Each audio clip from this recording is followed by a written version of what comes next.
Competência cumulativa, lá no artigo 147 diz o seguinte: compete à União em território federal, que não existe mais, os impostos estaduais, e se o território não for dividido em municípios, cumulativamente os impostos municipais. E ao Distrito Federal cabem os impostos municipais. Então, para quem não entendeu o que significa exatamente isso, significa o seguinte: Distrito Federal é ao mesmo tempo um estado e um município. Então todos os três municípios, os três tributos, os três impostos do estado são de competência também do Distrito Federal, assim como os três impostos do município também são de competência do Distrito Federal. Então o Distrito Federal pode instituir 6 impostos, é o único ente da federação que está nessa condição. A questão dos territórios não existe mais, mas de qualquer forma existe essa norma considerada norma cumulativa, então que a União instituiria os impostos, né? Competência residual o que é? A instituição de impostos não discriminados na Constituição.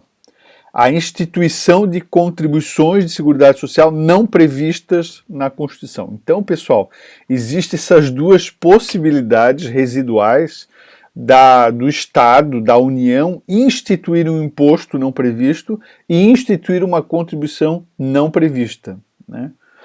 Só que eles têm que ser instituídos necessariamente por lei complementar. LC aqui é lei complementar, é aquela que exige um quórum qualificado, um pouco mais, 50% de todos mais um, né? Eles devem ser necessariamente não cumulativos, ou seja, guardar a incidência só sobre o valor agregado, como já foi explicado no caso do ICMS e o IPI são assim também. E eles precisam ter base de cálculo próprios, eles não podem ter base de cálculo, alguma base de cálculo já existente, né, em outro tributo do país, né. Existe também a competência extraordinária, que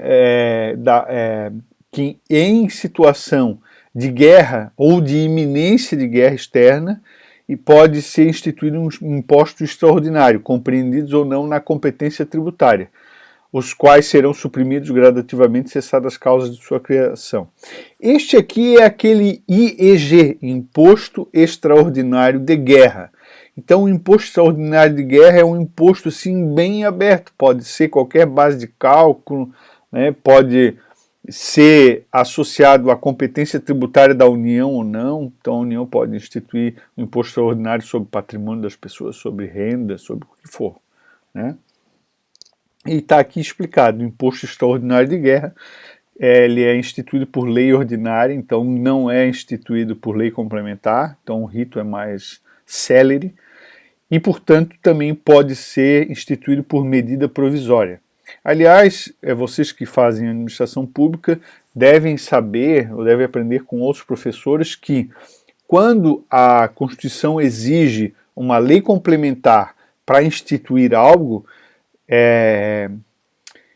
não há possibilidade do chefe do Poder Executivo instituir isto por medida provisória, né? Onde lei complementar apitar for necessária, a medida provisória não vale, ela só vale para a lei ordinária. E a gente até entende no caso do imposto extraordinário de guerra, porque num cenário, na iminência ou na guerra externa, não dá para esperar muito, né? Então provavelmente o governo ia lá editar uma medida provisória, já ia sair valendo imposto extraordinário de guerra, depois isso ia ser submetido ao Congresso, e dependendo da situação, é provável que o Congresso autorizasse, né? Se a gente estivesse nesse cenário, mas Deus queira que a gente, enquanto for vivo, a gente não passe por essa situação. Bom, o imposto extraordinário de guerra, já estudamos, são exceções à anterioridade e podem ter qualquer base de cálculo.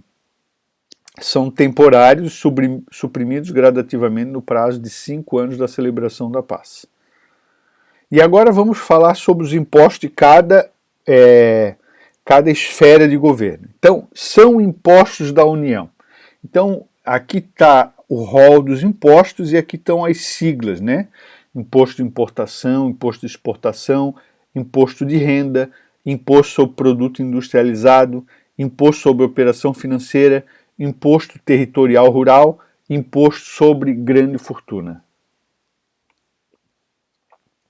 Então, a União poderá instituir também, mediante lei complementar, impostos não previstos no artigo anterior, desde que sejam não cumulativos e não tenham fato gerador ou base de cálculo próprio dos discriminados nesta Constituição. Foi o que nós falamos da competência residual. Na iminência, ou no caso de guerra externa, impostos extraordinários, compreendidos ou não na sua competência tributária, os quais serão suprimidos gradativamente, cessadas as causas. Foi o que a gente acabou de explicar há pouco em relação ao imposto extraordinário de guerra, né? Então, além daqueles que eu citei, quantos são? São 7, ainda tem essas duas situações em relação a impostos. O imposto extraordinário de guerra e o imposto residual, com aquelas regras que a gente já falou. Vamos lá rapidamente falar sobre cada um desses impostos, né? O imposto de renda será informado por critérios de generalidade, universalidade e progressividade na forma da lei. Então esse é o GUP, G-U-P, generalidade, universalidade e progressividade. Progressividade já sabemos o que é.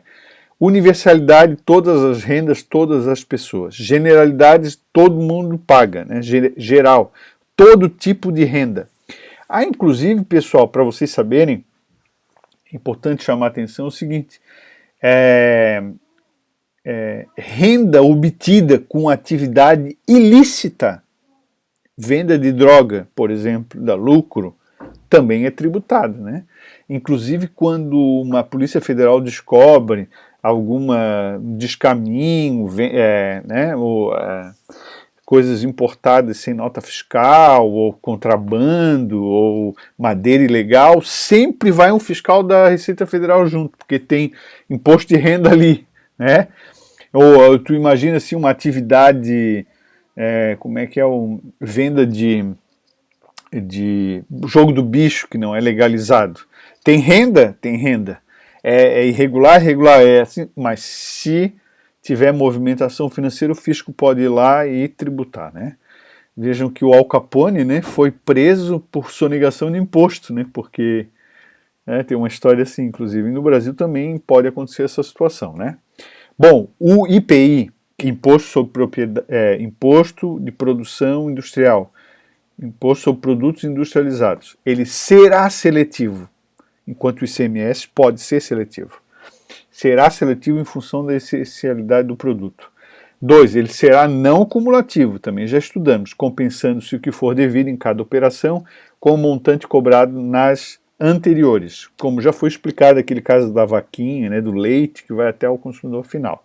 Eu usei ICMS, mas o IPI é a mesma coisa.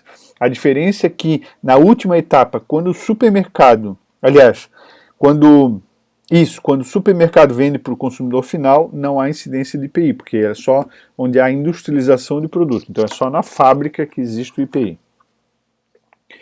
3. Não incidirá o IPI sobre produtos industrializados destinados ao exterior, né? Não se exporta tributo. Isso é uma regra geral aí na nossa Constituição. 4.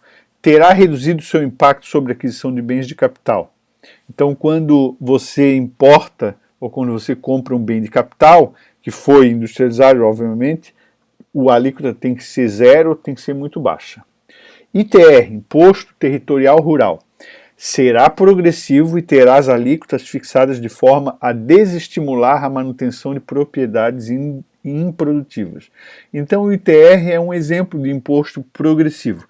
Ele não funciona muito na prática no Brasil, porque ele é muito baixo o valor, né? Mas ele tem esse comando na Constituição.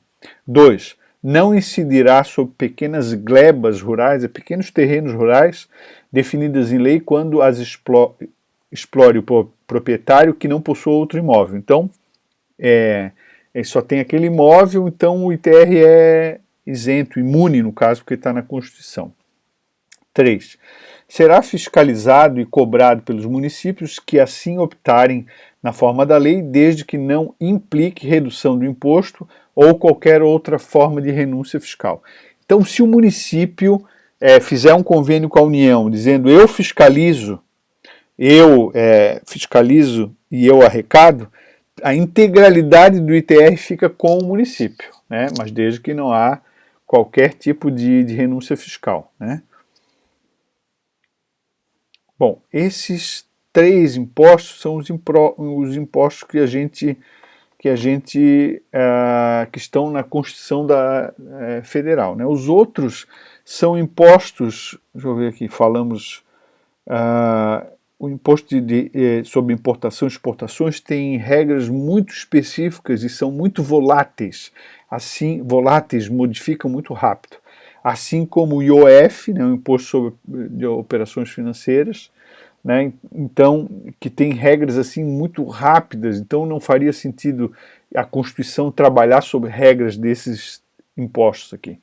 Então, as normas que existem na Constituição, que são as que a gente viu, diz respeito ao IPI, ao ITR e ao Imposto de Renda. O IGF, Imposto sobre Grande Fortuna, ele não está instituído no Brasil, né? Não foi instituído ainda. Então, não tem regra sobre ele, né? Tá certo? Bom, agora nós vamos falar, aliás, sobre os impostos dos municípios e os impostos estaduais. Nós vamos falar no próximo vídeo, para que esse vídeo não fique muito grande e a gente possa explicar com mais cuidado.